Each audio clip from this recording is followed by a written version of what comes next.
Hi everyone, I'm Andrea Kanaris. I'm a social scientist, coach, and the director of all things social impact. For more than 20 years across Australia, Indonesia, and the United Kingdom, I've worked alongside government, industry, and communities to understand how projects affect people's lives. And today we're exploring something foundational: the principles that guide social impact assessment, or SIA, and why they matter in the real world. These principles come directly from my book, A Practical Guide to Social Impact Assessment for the Real World, where I break SIA down into practical, human-centered processes you can apply on any project. Let's walk through the core principles that make SIA ethical, credible, and genuinely effective. Principle 1: people first. This is the heart of SIA.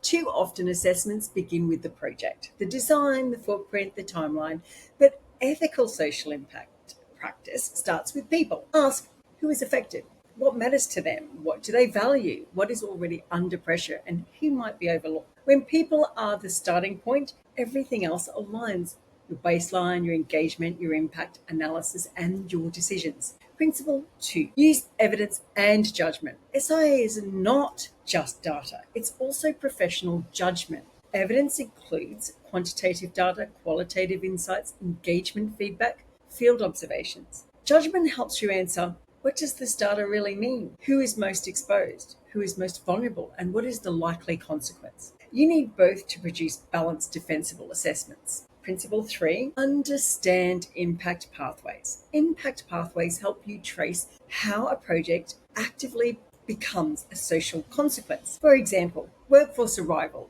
leads to housing demand, leads to rental pressure, which leads to displacement, which leads to well-being impacts, or traffic changes, which lead to access barriers, which lead to safety concerns, which then lead to service access issues for older people. Pathways turn complexity into clarity, and they lay the groundwork for your mitigation and management strategies.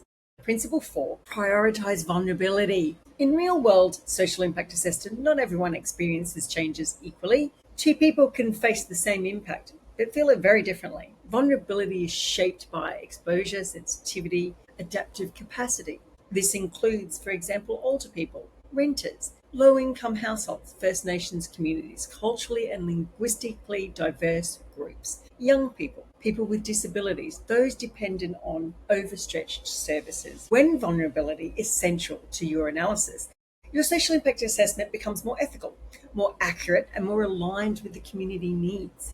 Principle number 5: engage early, honestly, and often. Engagement isn't a checkbox, it's a relationship. Good engagement should build trust, support data collection, reveals hidden impacts, validates your assumptions, and strengthens management measures. Communities provide insights you cannot get from a data set.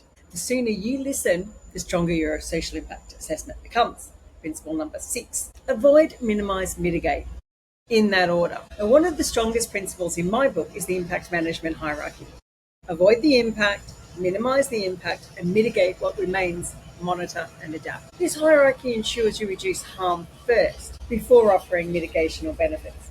It also builds trust by showing your assessment is ethical and community-centered. In principle number 7, be transparent and ethical. Transparency means being clearer about your assumptions, outlining data limitations, presenting evidence honestly, acknowledging uncertainty and citing your sources, respecting privacy, and honoring cultural protocols. Ethics underpin every decision you make. A social impact assessment without transparency isn't credible, and regulators know it. Principle number 8, communicate clearly. A great social impact assessment is readable by communities, councils, regulators, elected officials, and project teams. This means that you need to use plain language, simple diagrams, clear tables, well-structured chapters, vulnerability call-outs, and impact pathway visuals. When you communicate clearly, your work becomes understood and, more importantly, used. Principle number